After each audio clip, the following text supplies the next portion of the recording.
Good morning, and welcome to Greenville Junior High School and our ARIS experience. Before we get started this morning, I'm sorry, I've been sick. Could you please turn your phones to airplane mode? I have the privilege this morning of honoring a group of young minds here in the room who responded to our query, if you could ask an astronaut anything, what would it be? There were hundreds of questions submitted by students at GES, GJHS, and even one high school-age ham operator. From those, 20 were selected by the committee. As I read your name, please stand up. Let's hold our applause until all the names are read. Grade 3, Camden Groves, Ezra Jefferson, Easton Lindley, Kyra Shoemaker. Grade 4, Araya Blake, Abel Inglis. Grade 5, Zachary Brown, Rebecca Hamilton, Dean Harley. Grade 6, Elena Dothager, Emmy Graham, Ethan Van. Grade 7, Emmy Coling, Elise Plant, Mackenzie Truss. Grade 8, Zachary Hurley, Titus Jefferson, Emery Joyner, Colin Thompson, and from the high school, Lucas Simmons. Let's all show these students our appreciation for their good questions.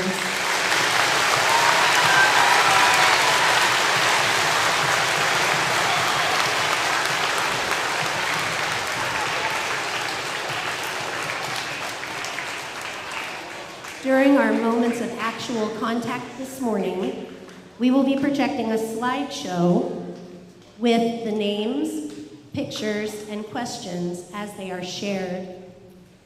The students here on the stage asking the questions to astronaut Don Pettit have either earned their ham radio licenses or are actively working towards it.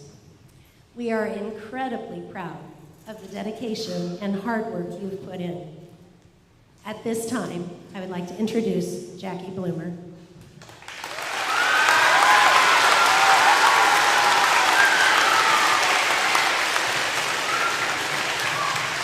Hello, everyone. For those of you who don't know me, my name is Jackie Bloomer, and I teach 6th grade Earth and Space Science here at the junior high school. I want to recognize the efforts of those on my ARIS team. They are Donna Harvey, Sabrina Ravisky, Brittany Lavini, and Ann Langham.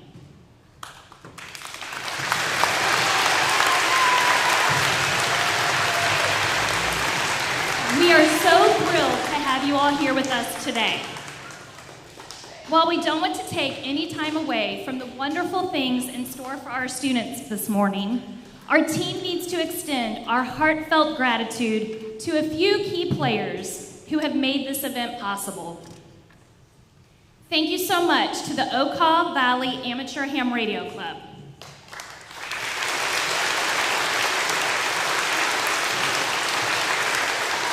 They are the guys that you see in red in front of me and over to the side over here. But I have to mention John King, Ken Norris, Rex Catron, Carrie Holman, and Dale Deverick. You guys would not believe the amount of hours these gentlemen have invested in our students to help them obtain their ham radio licenses.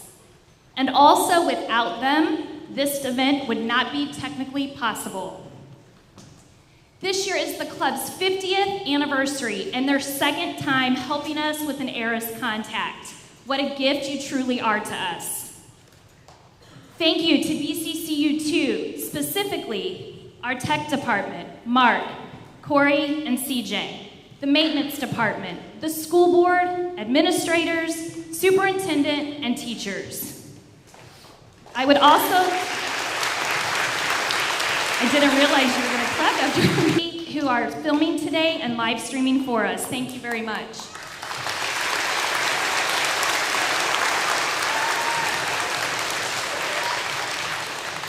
I need to specifically thank AIAA, Limitless Space Institute, and all those who have donated time, money, or energy to the STEM Club, and those individuals are sitting over here along with parents. So thank you very much.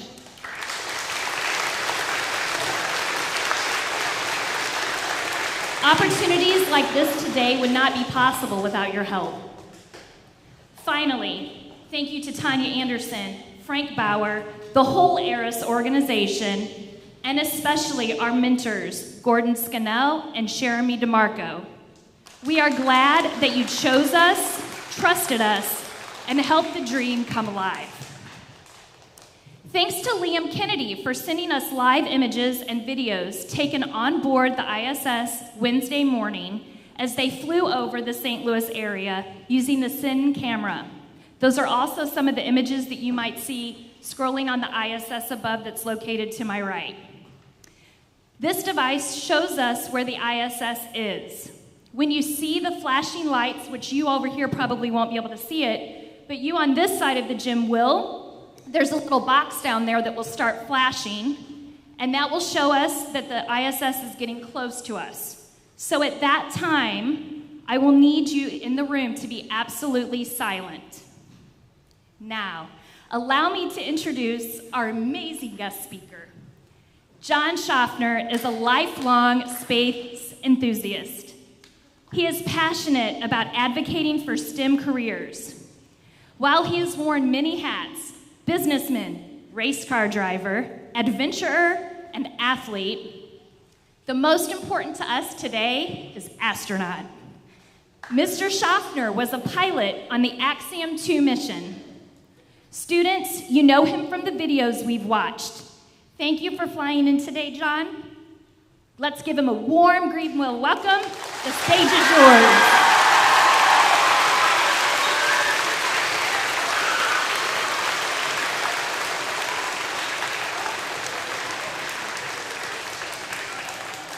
Wow, this is incredible. You know, they said, let's come talk to our ham radio club at the school. So I'm going like, do I talk this way or do I talk to you guys? It's wonderful to be here. Thank you, Greenville, for inviting me, the Greenville schools. Principals Swingler and Bronze, thank you for sharing your facility with us and letting all the students come out of class. And most importantly, thank you, Teacher Bloomer. You've done a marvelous job in promoting STEM and engaging the minds of young people to explore beyond the textbook. And that's what's the important thing is today, is to know how big the world truly is and some of the really cool things that are going on out there. So today, what I want to do, we have 2 things going on. Actually, 3 things going on. You're going to get to talk to a space station. Now, how cool is that? Someone orbiting overhead 250 miles at 17,000 miles an hour is going to fly almost over Greenville. And with these gentlemen down here, they're going to help make contact with that. And we would be remiss if we didn't stop for a moment and thank the Amateur Radio Club for coming out today, putting all this tech gear together with the help of ARIS, the Amateur Radio on the International Space Station Organization. We need to thank all of these wonderful people that keep this activity alive and keep the action alive on the ISS so we can talk to the ISS. So my thanks to the club, my thanks to ARIS for making all of this possible so you guys can enjoy it. And thank you, Greenville Amateur Radio Club, for getting your ham radio license. It's a wonderful activity. So I want to applaud all of you before we go on, please. This is for you.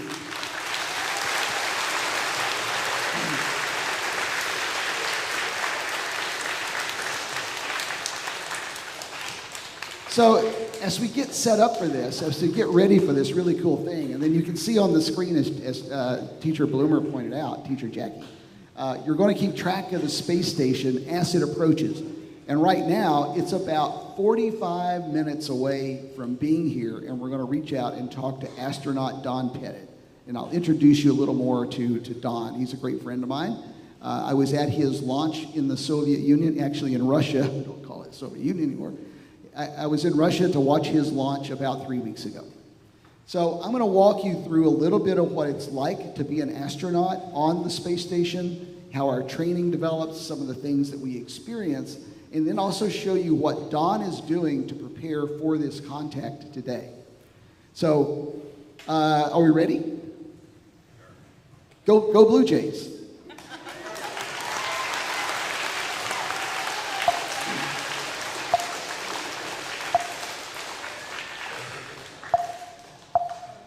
Okay, first tech glitch.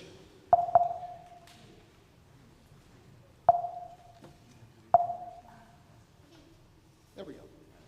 Okay, that's working.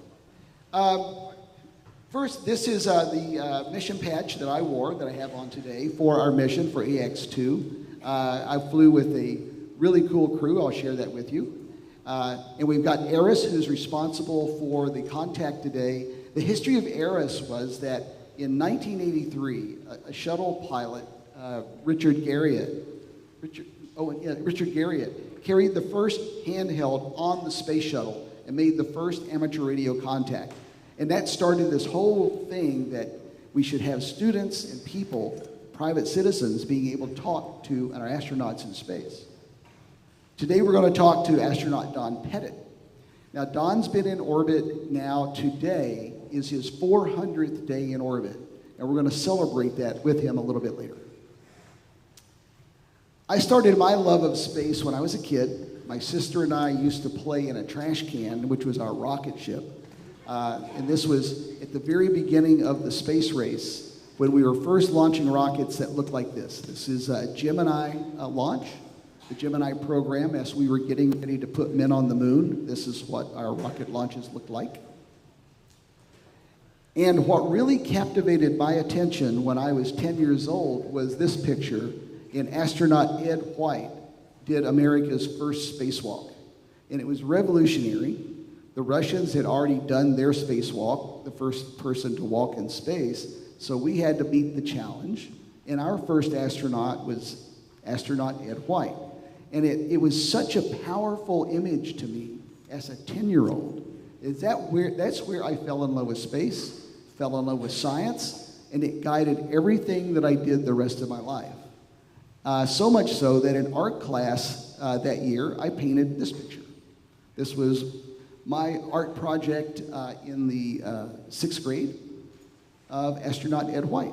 And I still have that picture today. It's in my office. Today, rocket launches look like this. When crew go to the space station or in orbit, they launch on the Falcon 9 SpaceX, and they fly in the Crew Dragon capsule. In our mission, this is what our mission patch looked like, and every crew gets to design their own mission patch. I flew with a wonderful commander. All of the images you see are images of STEM education. We have science, technology, engineering, art, and math represented. And we love to include art, so we actually call it STEAM. Maybe we have a STEAM club, because art is the practice of imagination. You have to be able to create something in your mind before you can imagine it and invent it. Any engineer that builds a bridge, builds a rocket, builds a car, has to first create that image in his head of what it should look like. And the creative challenge and skills is the essence of what art is. So we love to call it today STEAM, in addition to STEM. Our commander for my mission last year, in 2023, was Peggy Whitson. She is America's longest duration astronaut. She has 675 days in space. As a wonderful person, she guided me through all of my training. She was the commander and I was her pilot of the Dragon. And we trained together for about 2 years. We had a wonderful crew. This is our full crew. We had 2 astronauts from Saudi Arabia as part of our crew. This is Renana Barawi on the left and Ali Arkhani on the right, along with Peggy and I during one of our training flows at Johnson Space Center.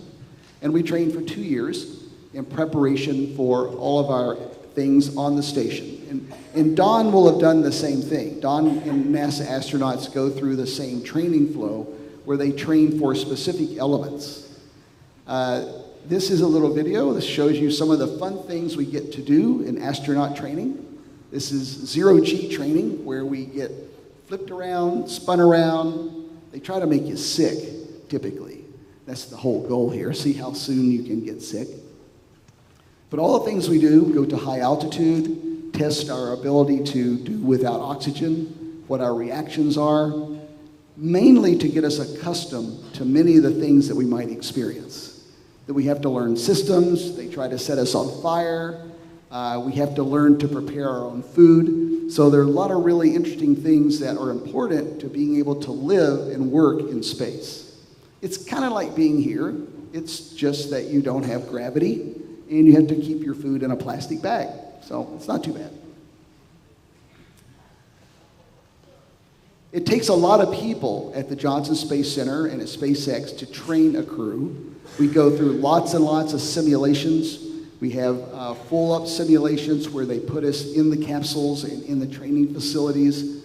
There's a full built-up space station in full one-to-one scale at the Johnson Space Center where we train inside in all of the modules, learning how they operate, learning what to do if there is a problem, and basically learn what we're going to do during our mission. There are various things that we get assigned to do. There's a lot of science, a lot of outreach, various things. So Peggy and I, being the commander and the pilot, we trained together individually a lot. We did a lot of blood sampling, laboratory work. It was a lot of fun, and we learned a lot. We trained a lot in the Dragon capsule mock-up facility. We learned the systems. Mostly the Dragon it runs by computer, but sometimes computers need a little nudging. You know how sometimes your laptop doesn't actually do what you want it to do. So spaceships are kind of the same way. So we trained as a crew. A lot of it was fun, laborious, and then finally one day you get to, this is one of our more exciting trainings. This is Peggy learning how to hit the target. So for re-entry, you've got to be able to come right back to Earth instead of Jupiter or something. But there is one training, one part of training that's the scariest. Can anybody guess what might be the scariest training that an astronaut goes through? Any guesses? Go ahead, somebody shout it out.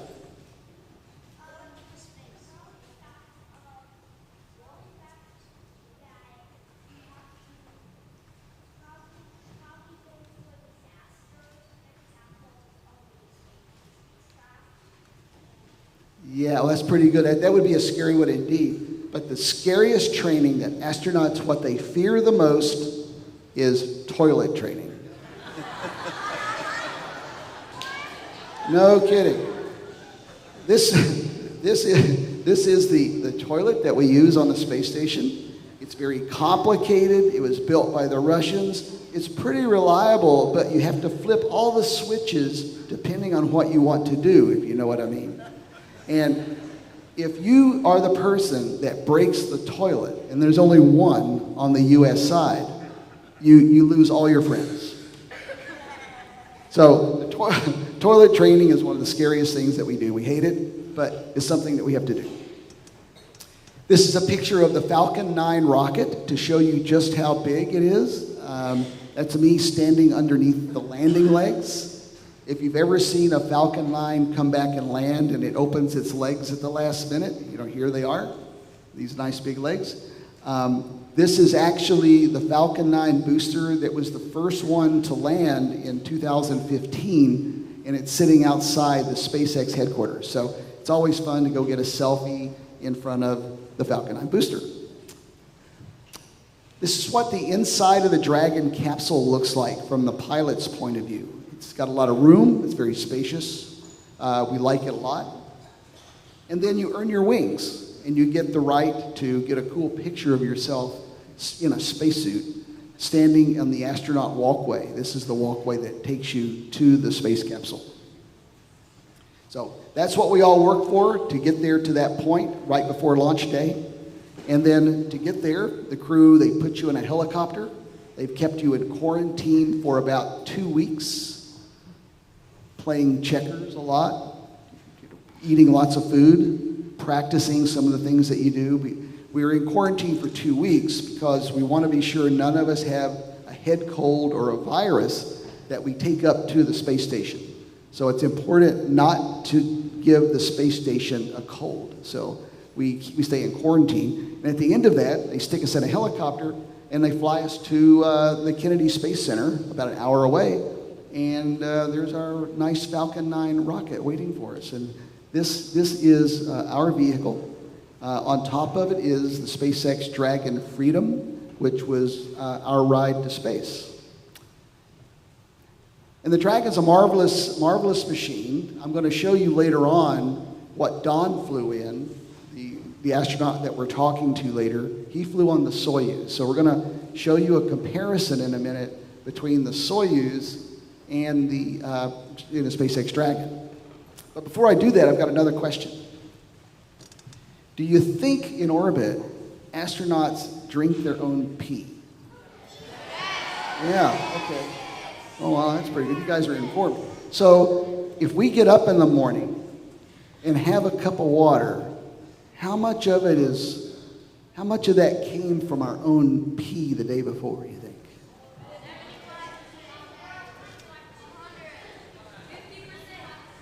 Okay, I got a bunch of cool numbers. That's actually, the number is 96%.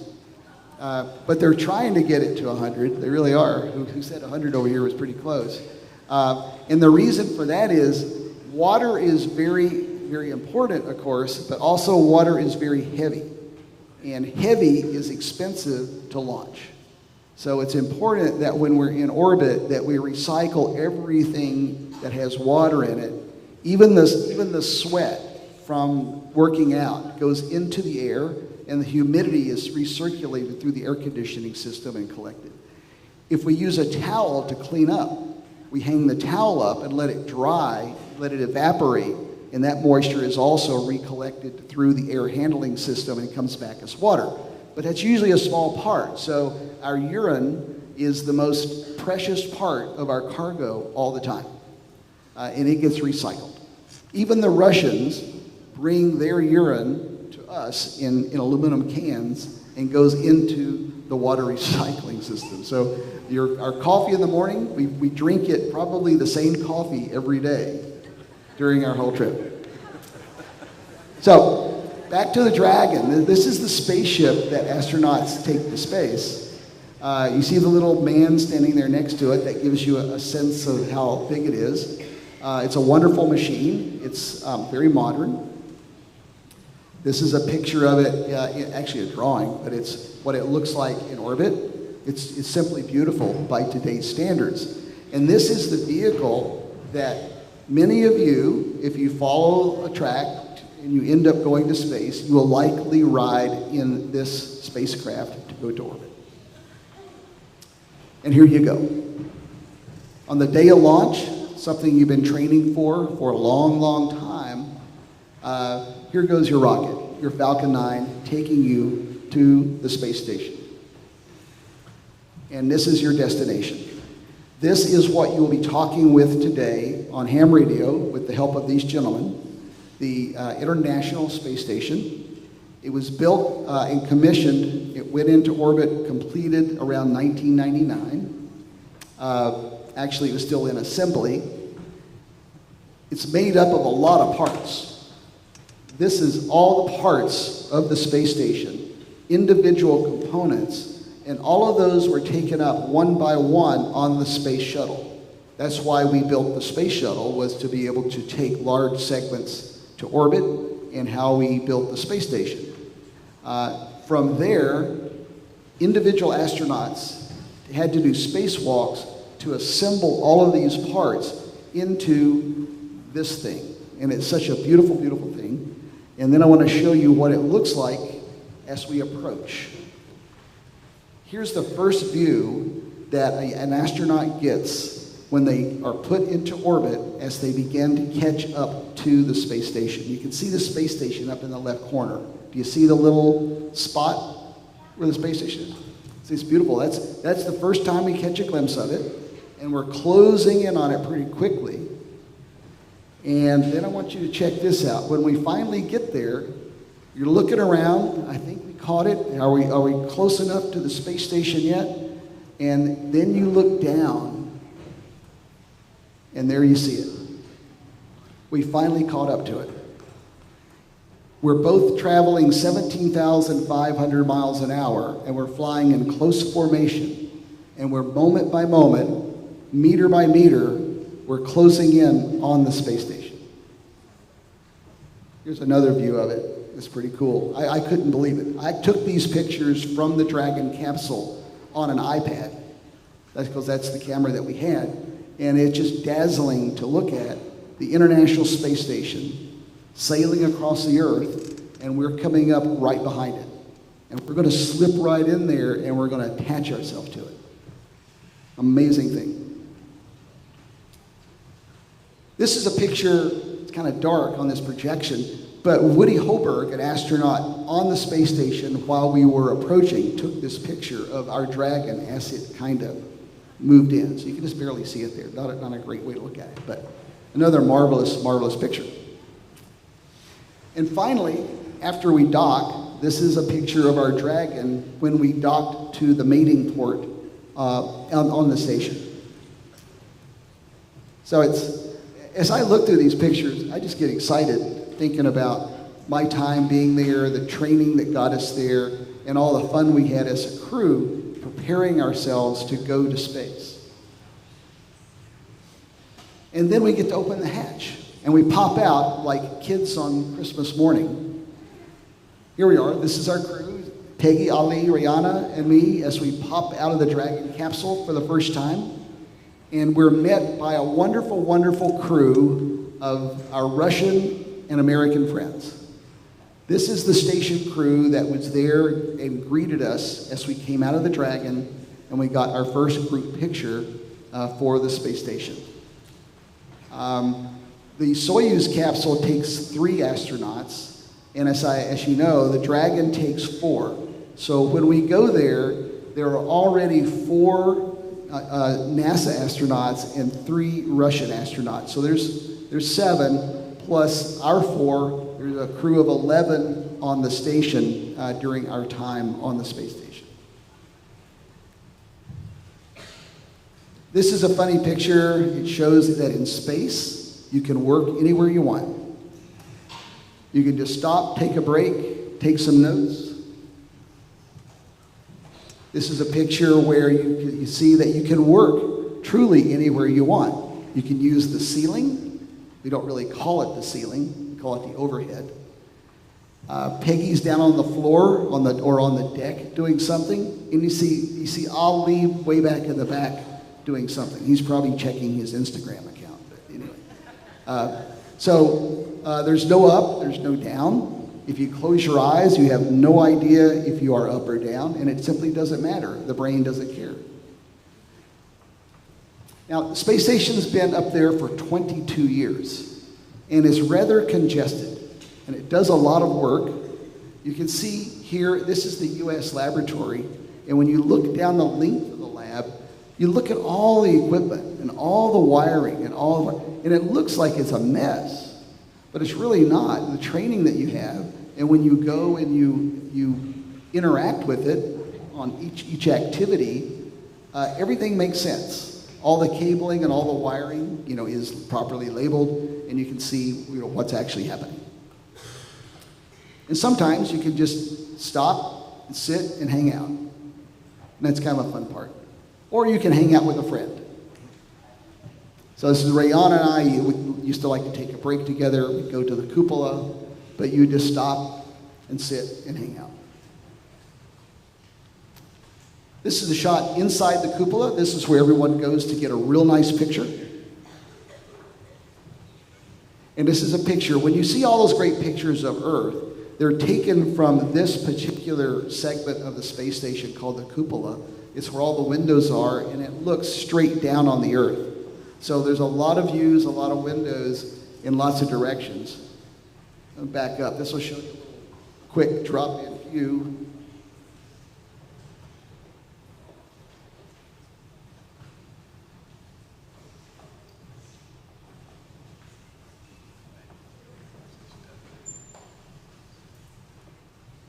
So you can go to the cupola, and when you drop into the cupola, the world changes for you.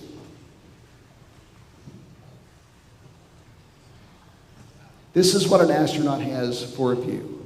And because we're going around the world in 90 minutes, every 45 minutes we get a sunrise and a sunset. Happens every day, all day long. Our work days are normal 8 to 5 on our watch, but the sun comes up and goes down every 45 minutes. And you get these marvelous, marvelous views from orbit. Just a few pictures that I took during my time up there. Pictures of the Earth. So if you have any flat earther friends, you can take some of these with you. And it's just a marvelous view. I want you to look at this picture for a moment. Then we'll move on pretty quickly because we're going to run short on time. This is a sunrise, and it happens very, very quickly, so you have to be quick. And you see the blue streak. That is the entire thickness of the Earth's atmosphere. That's all you've got. It's lit up there for just a moment, and this is our only chance to see the true thickness of what protects the Earth. It's pretty amazing.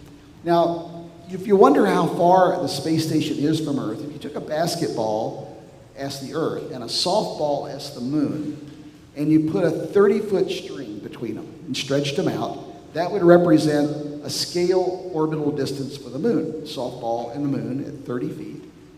Where would the space station be along that string? Any quick guesses? 3/16 of an inch.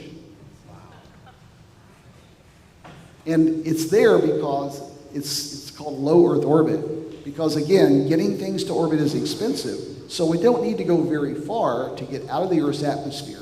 We just have to be out of the Earth's atmosphere so that we can stay in orbit, and it only takes 250 miles. So when you compare that to the distance of the moon, we're just barely skimming around the Earth, just barely flying.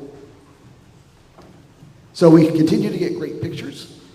And one fun thing, where do you think astronauts sleep?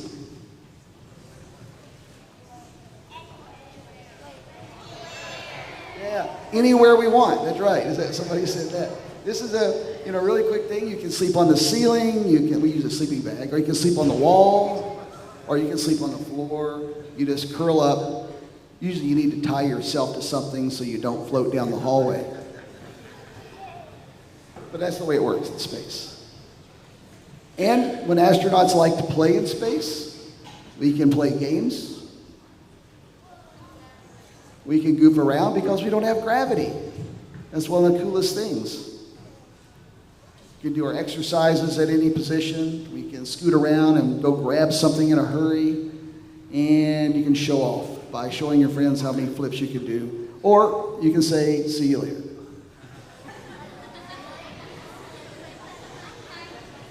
Now, when it's time to come home, it's a sad day. It's a lot of the time to go to space. When you get to space, you spend a day unpacking your Dragon capsule. Then you spend a lot of time working, and then before you leave, it comes pretty quick, and you got to spend a day packing up all your stuff. It's kind of like going to your grandmother's house for a week. It takes a day to get all settled in, and then you're getting ready the day before. But when you come back, you're traveling at 17,500 miles an hour, so you have to slow down to 0. That's like hitting the brakes. And when you hit the brakes on a car, they get really hot, right? So when a Dragon capsule puts on the brakes, it uses the thick atmosphere of the Earth. We slow down and let gravity pull us down into the atmosphere. And then, like sticking your hand out of a car window, you feel the pressure. Well, a Dragon does the same thing. It starts hitting that pressure, but it heats up because air heats it up. And this is what a Dragon capsule looks like coming back to Earth. And I can tell you, when you're on the inside of that, it looks pretty cool. All the fire and flames are going by the window, but it's really smooth, and it's a really, really fun experience. And then we get a nice parachute ride coming back down, splash down in the water, and the wonderful people at SpaceX are waiting for us with their boats. We landed in the Gulf of Mexico in Florida, and then they pick us up, put us on the boat.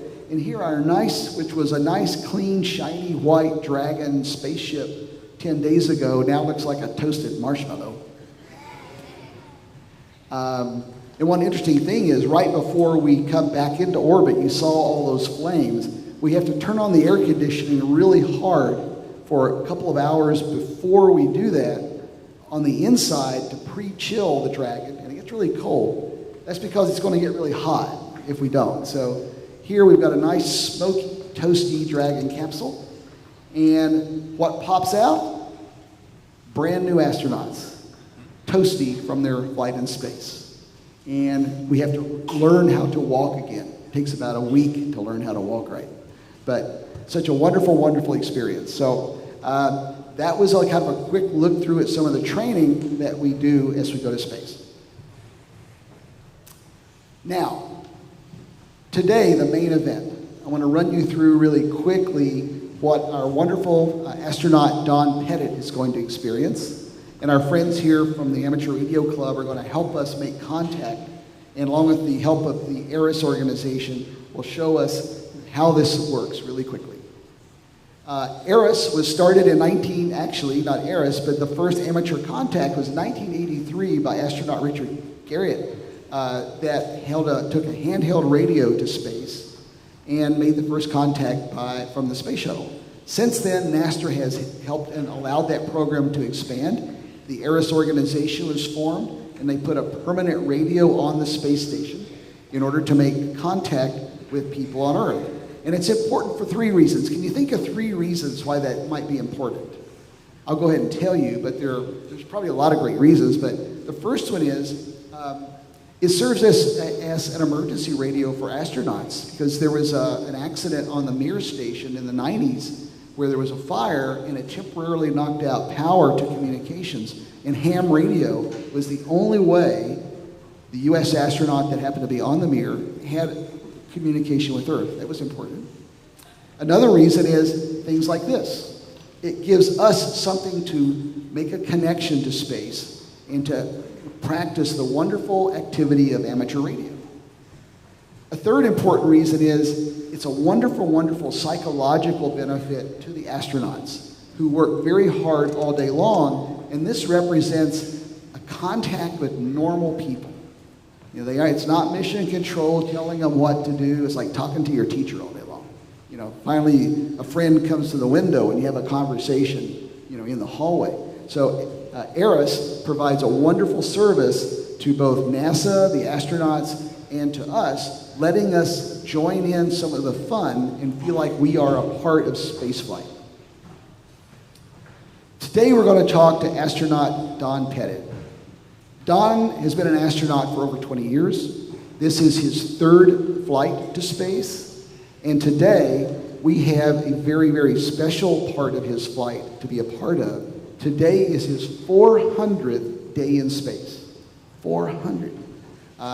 Accumulated over all of these flights. We're just lucky that this ARIS contact today happens to be on that particular day. So we're going to, in a moment, we're going to talk about a congratulation, how we're going to congratulate Don. But Don's a wonderful guy. He's been a friend of mine. He helped me during my training. We did lots of work together. This is Don's mission patch that he is flying. He is Expedition 72 from the U.S. segment. But he's also part of, because he flew up on a Russian mission, he also has a Russian patch. And on the left is the Russian patch for this mission. This is Don and his lovely wife, where they live in Houston, Texas, by the Johnson Space Center. And this is the rocket Don launched on last month. This is a Soyuz. And Soyuz uses the same name for the booster and the capsule, where SpaceX calls the Dragon and then the Falcon 9. This is the Soyuz booster that Don launched on. Here's Don doing one of the most favorite things he loves. He helped me doing a lot of camera training. Don loves pictures. That's what he is most known for in space, and he has taken some amazing pictures from orbit. Maybe you've seen some of them. I'll take some of them here. This is a time lapse that Don has taken from space. You see a couple of Soyuz spacecraft hanging underneath the space station, and what you see below you are the streaks of cities going by. And those little blue puffy things, those are thunderstorms. And in the background, those vertical stripes going up and down are the stars during a time lapse, the rotation of the stars.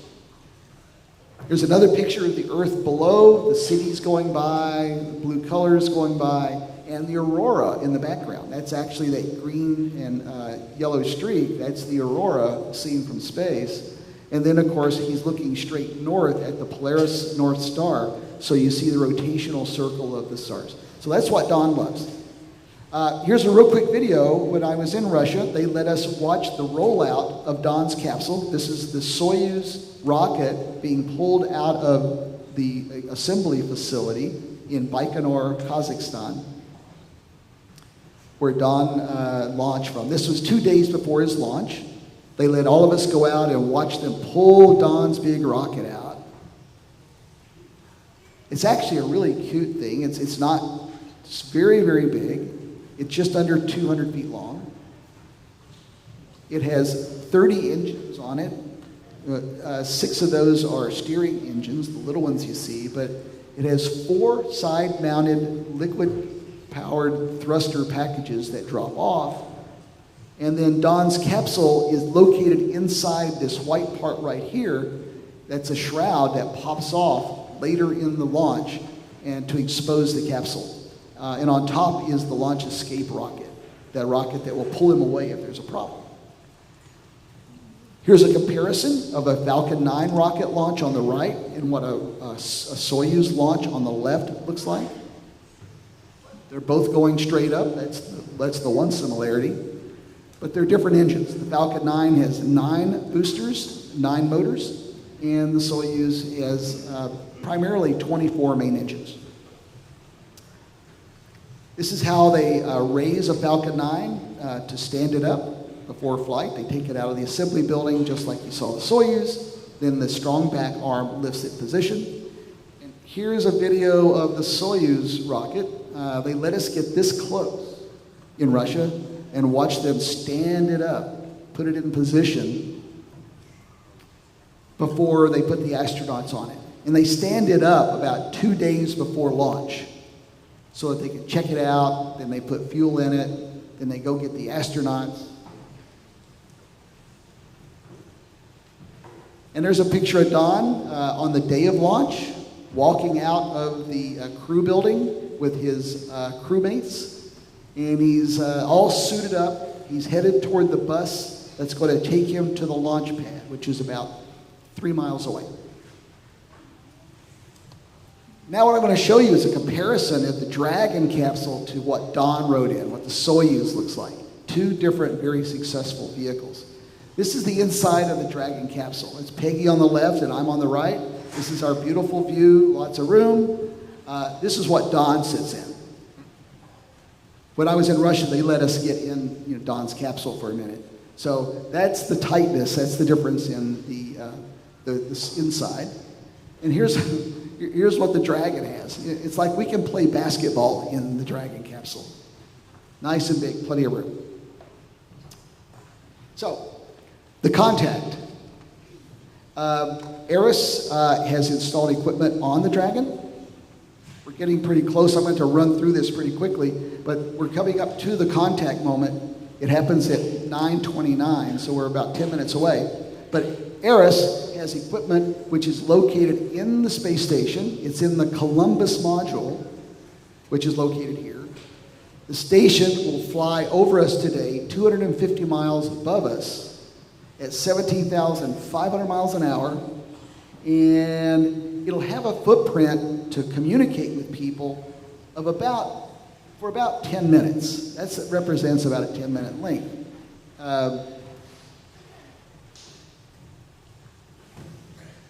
We'll be using a setup which is on the roof of your building that looks about like this. This is actually the one I use when I talk to the space station. We've got a couple of different antennas because we use one frequency to go up and we listen on another frequency coming down. And there are motors that will turn and track the station as it moves across the sky so that the radios can stay in contact. And Don will have be talking on this radio. This is me during my contact. This is in the Columbus module using the Kenwood radio. And really quickly, what Don will hear and experience. Hey, there's a lot of great science that goes on here on the I'll play this ISS. with Let's go find some and make it fun, shall we? But first, I have a question for you. What did Neil Armstrong say when no one laughed at his moon jokes? Well, I guess you had to be there. Well, anyway, today let's talk about something really fun, ham radio. It's one of the world's most popular hobbies. It's even used as disaster relief in most countries around the world. So you'd think if something were this popular, maybe it would be on the ISS also. So let's take a look today at ham radio on the ISS.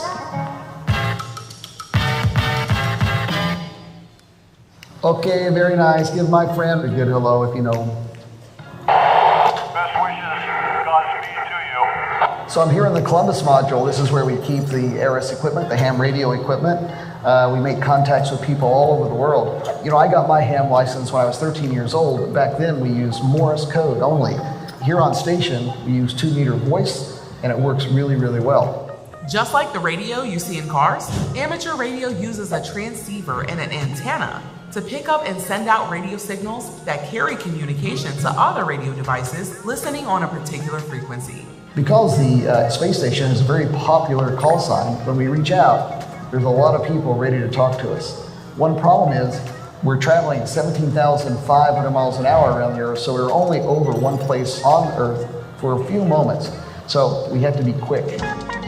Today we're going to try to reach Middlesbrough Middle School, you know, where I grew up, but we're actually over Europe. So we've got an Italian ground station going to relay it to Middlesbrough. Let's see if it works. IK1SLD, OR4 ISS. Good afternoon, John. Happy delivery to ground station calling for a scheduled direct contact. Do you copy, John? Over. Yes, I read you loud and clear. Very nice to hear you. Thank you. Okay, go ahead. The first question, please. Hello, my name is Trey Day. Can you describe your initial emotions during your entry into space and docking to the station? Over. Hi, Trey. Wow, it was just real pure excitement. I came on board the space station, and it was like, wow, it looks just like the pictures, only better. A lot of fun, and the rocket ride here was even more fantastic. Good luck, Middlesbrough. It's been wonderful talking to you guys. Well, that was it. That's what Don is going to be doing with us today. He's using the same radio in the same spot. He's going to hear the questions from our students, and he's going to hear the excitement. And what you've just seen, all of this process, this is the culmination of America's 60 years of developing human spaceflight. And we've been up there now on the space station doing research, technical development, preparing for our next step out into the universe. And this represents the next step forward. And many of you today, many of you here, who have an idea about space, the space industry or technology, this represents your stepping stone, your path forward. This will be your next ride to space if you choose to go that way. So I hope many of you will think through the process of how you might get involved and work with your teachers, your parents, and your community members. If you have questions or desire to learn more, raise your hand, step forward. So that's what we're doing in the future of the space industry and for the world. You are the people. In 20 years you'll be running this planet, so you're in charge. It's whatever you want to do with it, it's up to you. We've got about 2 or 3 minutes. Really quickly, do you have something to do, or do you want to do the practice? Okay. Now, as I said, today is Don's 400th day in space. He doesn't know I'm here exactly, which is kind of cool. So, but we're going to practice something because I want everyone to congratulate him together at a particular point. So, teacher Jackie here is going to help us. When she makes contact with the station and Don answers, then I'm going to ask Don the first question. And at what point during this question, everyone is going to say, "Congratulations, Don." And we're going to practice that real quick, okay? So when we make contact, and Jackie is going to make the first contact, since it's her wonderful communication, is I'll ask Don. I'll say, hi, Don. This is John Schaffner, Kilo Oscar 4, Mike, Juliet, Charlie. I'm here at the Greenville Junior High School today, helping them celebrate your 400th day in orbit. And there you say, perfect. And then you go quiet, and I'll say, and Don, I have a question for you. So, watch Jackie when I'm asking this question. Get ready for the congratulations. Let's do it one more time. Hi, Don. This is John Schaffner, Kilo Oscar 4, Mike, Juliet, Charlie. I'm here at the Greenville Junior High School today, helping them celebrate your 400th day in orbit.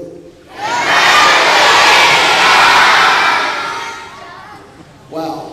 And I have a question, Don. So, that's what we'll do. How's that sound? Okay. Wonderful. Okay. Looks like we're ready.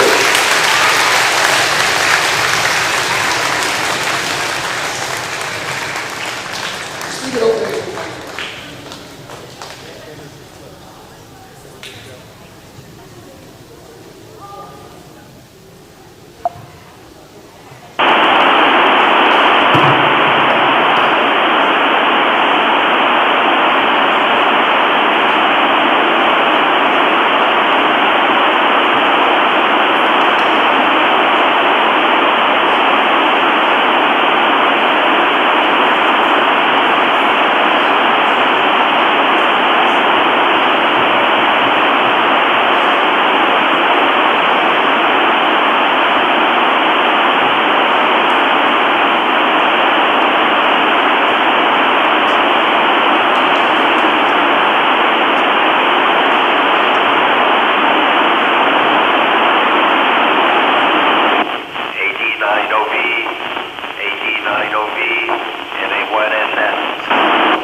This is Alpha Delta 9 Oscar Victor. Do you copy? Copy.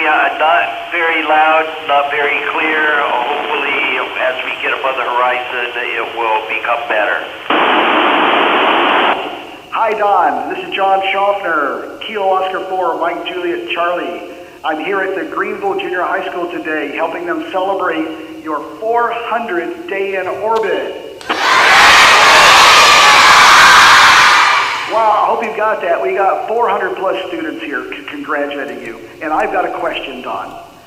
Why should students today consider a role for themselves in the future of space exploration? Over. And in the ham radio past.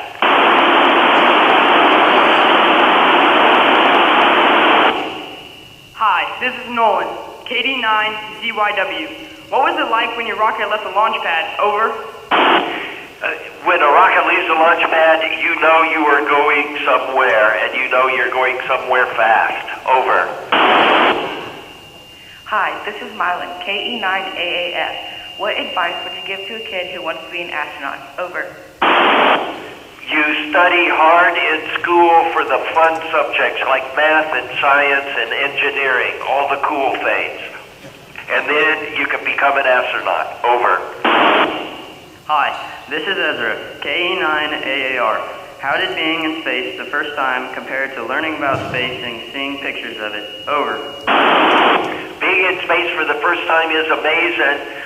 Our training is very good so that you understand how to operate the spacecraft and all the equipment, but the physical experience of being weightless is something that you cannot train for on the ground, and you just have to experience it.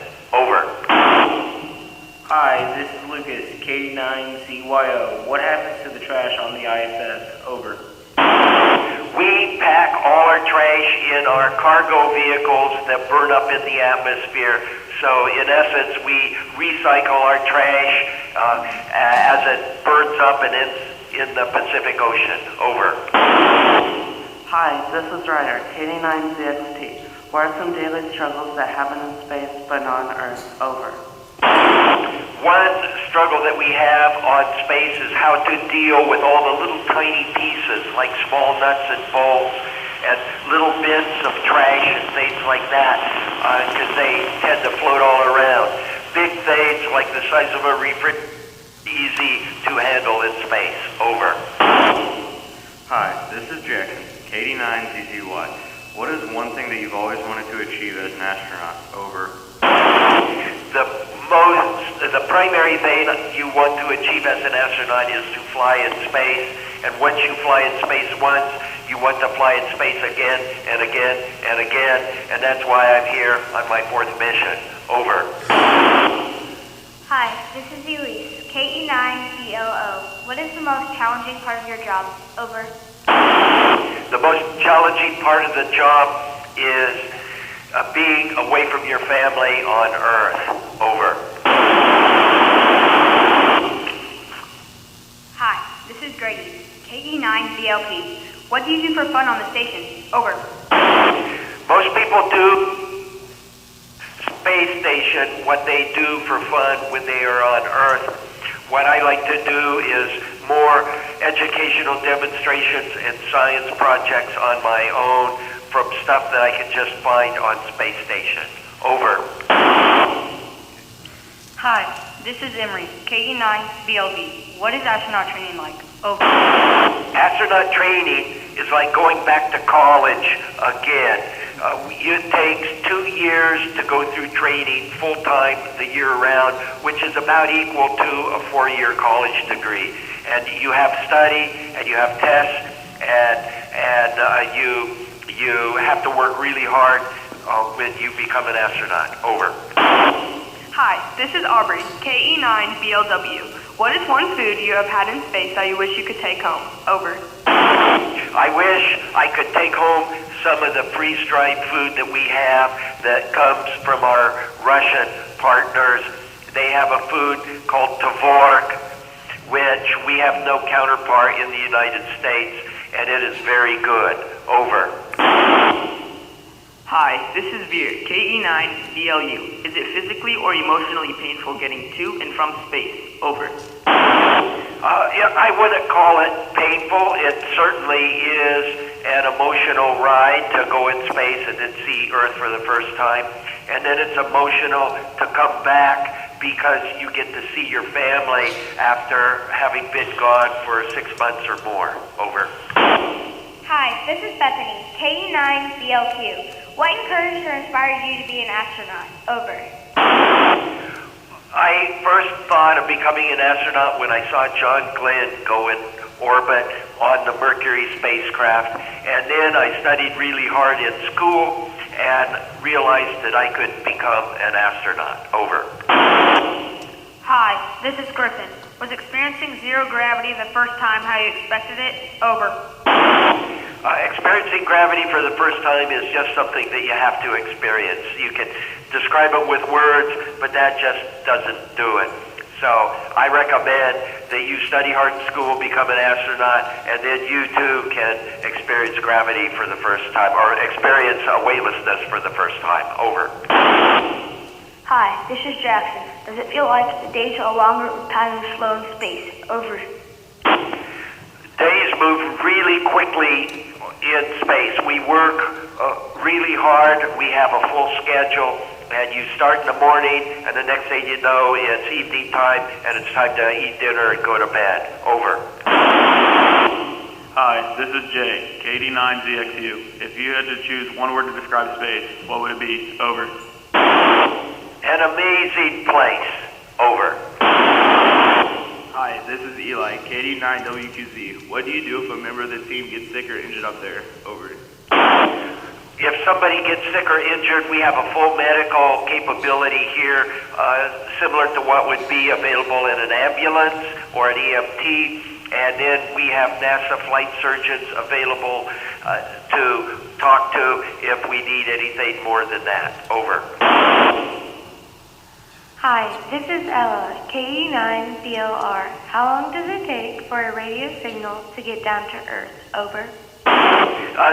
We are only 240 miles above Earth, so at the speed of light which radio signals go, it doesn't take long, a fraction of a second. However, we communicate through TETRA satellites in geostationary orbit about 24,000 miles away and back, so the delay is about a second to a second and a half.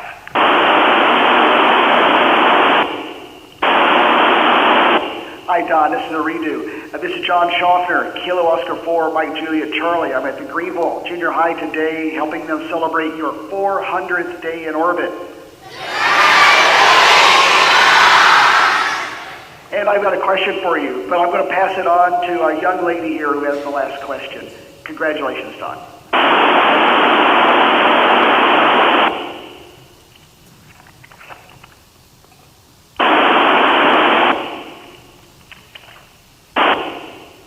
Do you personally think humans will live on other planets someday? Over.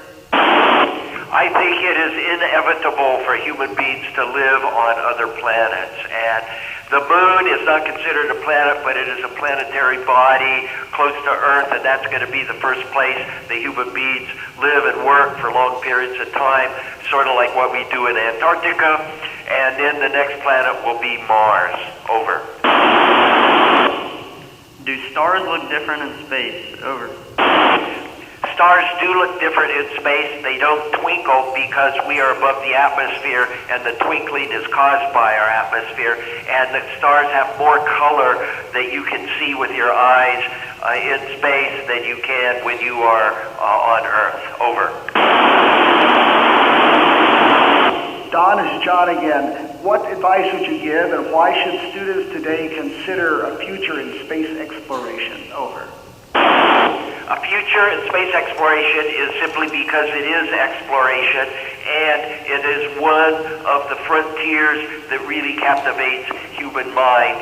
And we need all kinds of people in space. Initially, it will be people with backgrounds in science and math and engineering, but we need to get poets and artists and musicians up in space so that they can experience what it means to be in an orbital environment. Over. KD9, NA9SS, this is Alpha Delta 9 Ocean Victor. My name is John, I'm W9KXQ, and thank you for making the contact with us today. 7-3. And I really appreciate this ham radio contact and having all these students wishing me my 400th day in orbit. NA1SS out. 7-3.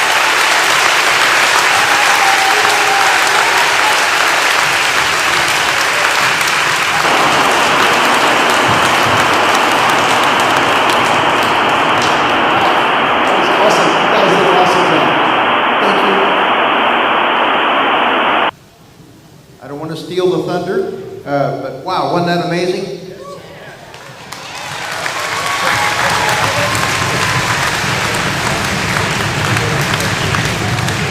So there's a couple of people up here that you need to thank. Mrs. Bloomer, Donna, where's Donna? Here somewhere.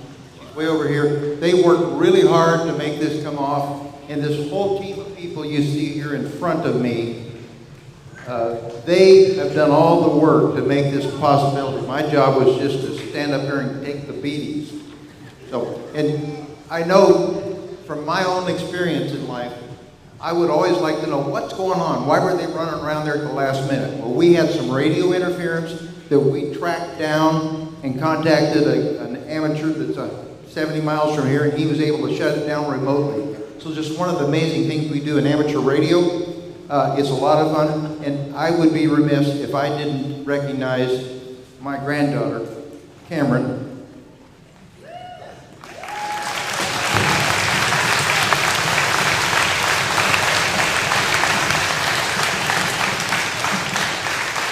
Cameron was one of the kids that got to talk to the space station 13 years ago. It's just my honor to have her here. Thanks.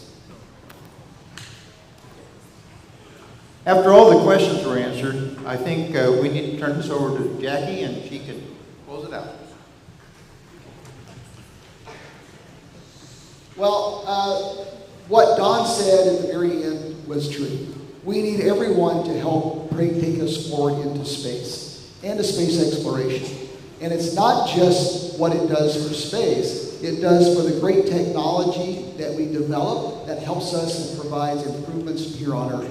Whether that's medically or technically or all the great things that come of that, when we work hard and achieve something that works in space, it works for us on Earth. So let's push forward, let's have a great time, improve that education, ask questions, and just get curious. Thank you all. Thank you for having me.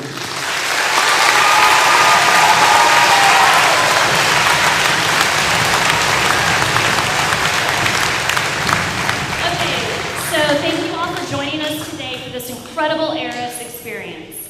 You've not only connected with astronauts on board the International Space Station, but we've also sparked curiosity and excitement in our students, inspiring them to explore future careers in STEM, hopefully. A special thank you to Axiom 2 astronaut John Schaffner, and all of our supporters for making this opportunity possible. Today is just the beginning of what our students can achieve.